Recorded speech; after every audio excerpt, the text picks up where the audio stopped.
when you guys first posted the numbers going back to Selection Sunday, and the limits were, very nice. You were offering 10 dimes a pop. Were you taking many max bets at that time from pros? I'm guessing the answer is yes. Yeah, Mitch, it was, there were quite a few. And, the exercise is great. So from our perspective, just to kind of sum it up, three of us, right? Actually, four of us. So Chris Andrews, our director, and then myself, Tony Sinisi, who was with Las Vegas Sports Consultants, Roxy Roxborough's company for a long time, came in and was making numbers. He still makes numbers now. And, of course, Jimmy Vaccaro patrolling the betting counter. Put our numbers up. We compare our numbers, put them up.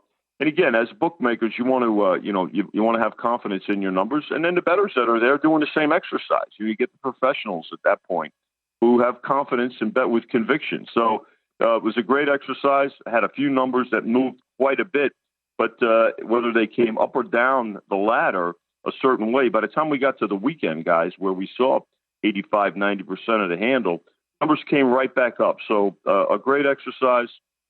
Credit my colleagues, but also credit the bettors for putting up their money where their mouth is, as they do every day in our business. And it was a lot of fun. And of course, it set up the weekend for a lot of betting action. Sure. Now, I said this week on the air, I made it out to the South Point and the ballroom over by the Equestrian Arena on Friday, and it was an A+. You guys hit it out of the park. Amazing. Mm-hmm. If you're going to do this every single year, and I'm guessing that you're going to, people got to keep this in mind for upcoming March Madnesses. It was so good, the setup. And I also was listening to VSiN on Saturday when you were on with Jonathan Von Tobel, and you made a comment about how popular the prop is, first team to 15. And there, Vinny, what are we talking? Thousands of people in the ballroom, and everybody has the dog. And when it comes in, by the way, and they were coming in a lot, and the whole place goes nuts. It's like the most entertaining bet you can make. But overall, can you tell our audience what you said on Saturday about how popular those bets are? Mitch, I will tell you this. For Super Bowl, obviously, we put up a lot of props, and we put up the instant gratification as the coin toss, right? At least three different props on the coin toss, and you get the reaction, and it's done. Well, let me tell you this. This first to 15, it's the most popular prop that we put up during the course of the year.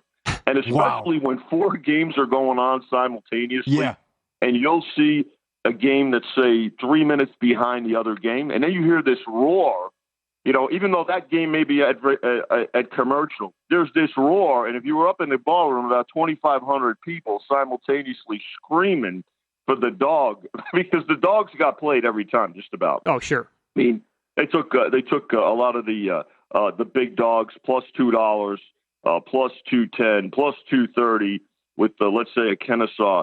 And you know what? But it's great because all it does is set up for halftime and that much more money coming in at halftime. But I have to tell you guys, the first of 15 is the most popular wager, a proposition wager that we put up every year. And it didn't disappoint this year for sure. We got a group that comes in every year from the Midwest.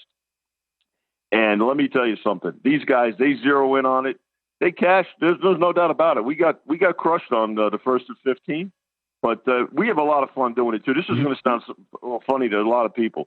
We feed off that energy too, guys. And again, if you go up to that ballroom, 10 betting stations, about half a dozen kiosks, and 2,500 of your closest friends, you can't help but have a good time. Right. Well said. Can you believe David Purdom did a great job, ESPN Chalk, writing about this? Can you believe we have games now? And then we have the Final Four in 2028 when the NC2A couldn't stand Las Vegas and they went after Tark and Tark sued him and they had to pay him $2.5 million to think now that we're friends and now we have games and we get the Final Four. Mitch, I got to tell Pauly, let me tell you something. Yeah, for years we were the pariahs. I'm hoping that maybe we get this, maybe we'll become celebrity chefs, maybe us bookmakers and odds makers will get we'll get our own shows one of these days, besides VSiN, right? I got to tell you guys, they finally realized, look, it's all transparent. And again, as we used to say, and I think believe it or not, guys, the real turning point came, and it was an unfortunate situation. When you look back at the 1994-95 scandal at ASU, where that came to light. I think the NCAA finally realized, listen, you know what? Because let's remember, ever since then, they were monitoring the lines. They didn't publicize that a lot, but they were monitoring the lines, and they called upon Las Vegas if they ever had any question. Then once PASPA was overturned and the professional leagues embraced and actually started partnering and promoting, when you think about it, because that's what it is, it's promoted, right? You can't watch a sporting event now without a reference or a direct print, a display of what the number is. Listen, when VSiN came on the air, guys, 6 years ago, sports wagering was becoming more transparent. Well, it is. It's part of the sports betting fabric. And Pauly, to your point, absolutely. And we're glad that it's out there. And I can't wait for this. This is going to be a great example. This regional, and always remember this, guys, whenever we have an event here, you've got to bump up the handle by 15 to 25%. And I know a couple of these teams were just here a couple of weeks ago asking their fans a lot, those folks from Gonzaga and UCLA, but they're going to turn out, and so will the folks from, let's say, Arkansas and Connecticut. There's no doubt about it. It's going to be a tremendous event this week, and I can't wait for the Final Four. No question. It's Follow the Money, VSiN, the Sports Betting Network. Vinny Magliulo is our guest over at South Point, a longtime odds maker with Gone Gaming. So the television ratings, I'll tie this into the action in March Madness and the NBA. The ratings for the World Baseball Classic, I'm guessing last night, when you include the Japanese ratings, it might be the most watched baseball game of all time. No exaggeration. Great game, super dramatic. Ohtani strikes out Trout. What did that mean at the betting window last night? Can you compare the action on the WBC, for example, to the NIT games from yesterday or the NBA card that we had?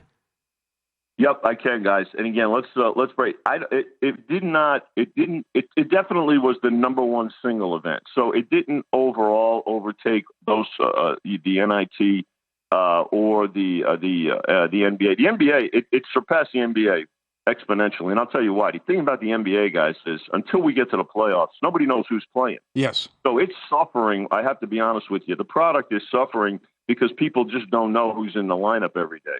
But that's a separate conversation. We'll talk about that down the road. But the other part is when you come up. Now, it did overtake the NBA. I'm looking at the numbers here. Overall, more than the NBA. But when you get the NIT, still folks are a lot more confident, frankly, in the NIT. But I got to tell you guys, that game, I wish it was actually had started a little bit later. I mean, I know it was late back east. It was 7 o'clock back east. But the World Baseball Final last night, and they bet the USA. I mean, the USA was a 7-5 favorite.